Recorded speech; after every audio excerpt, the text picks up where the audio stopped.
අගනි පාවිච්චි කළා යම් තාක් දුරකට හෝ සනීප වෙච්ච එහෙමත් නැත්නම් සම්පූර්ණයෙන්ම සනීප වෙච්ච ඔයාලට අපි ගේන ප්‍රොඩක්ට් එක තමයි අලුත් මේක සිනමෝ.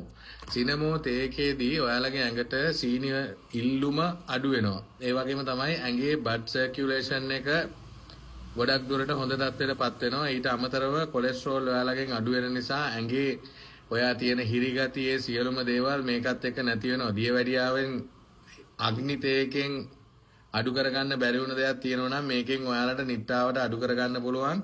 සිනමන් තේ එක අපි දැන් කුවේට් වලට, ඉතාලි වලට, සයිප්‍රස් වලට එවලා තියෙනවා. ඔයාලා ඕන කෙනෙකුට එහෙන් ගන්න පුළුවන්. අපිට කතා කරන්න හොට්ලයින් එකට සිනමන් තේ එක ගන්න කියලා ඔයාලට වැදගත්ම වෙන්නේ දියවැඩියාව සනීපුණායින් පස්සේ ඇඟේ ඇති වෙන සංකූලතා ටිකක් තියෙනවා. ඒවට බ්ලඩ් සර්කියුලේෂන් එක වැඩි කරලා ඇඟේ හැම පැහැපත් කරලා ඔයාලට කෙට්ටු වෙන්නේ නැතුව මහත් වෙලා යථා තත්ත්වයටපත් වෙන්න මේ සිනමන් තේ එක බොහොම ගුණ තියෙන තේ එකක්. මේක අරගෙන ඕගොල්ලෝ පාවිච්චි කරන්න. ලංකාවේ අග්නි පාවිච්චි කරපු ගොඩක් අය සිනමන් එක පාවිච්චි කරනවා. ඒගොල්ලොන්ට ගොඩක් හොඳ ප්‍රතිඵල තියෙනවා. අපේ හොට්ලයින් එක දාන්නම් වීඩියෝ එකේ කතා කරන්න අපිට කතා කරලා ඔයාලට සිනමෝ ගන්න පුළුවන් දැන් කුවේට්, ඉතාලි, සයිප්‍රස් වලින් අපිට කතා කරන්න අපි ලංකාවේ ඕන තැනකට ෆ්‍රී ඩිලිවරි කරනවා. හොට්ලයින් එක වීඩියෝ එකේ දාලා තියෙනවා.